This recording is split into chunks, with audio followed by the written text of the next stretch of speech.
Hi, welcome to Richard Cabile YouTube channel, and for today's tutorial, I will be teaching you on how to allow and don't allow passcode changes in content and privacy restrictions on iPhone X. But first, kindly subscribe to this channel and don't forget to hit the subscribe button and the bell to notify you for the new updates. And let's start. Using your iPhone X from your home screen, first go to Settings. Then in the settings, scroll down and click the screen time. Then in the screen time, scroll down again and click the content and privacy restrictions.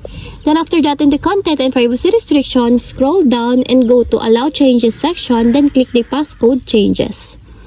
Then after that, in the passcode changes, if you want to change it to don't allow, just click it until there's a check mark on the side.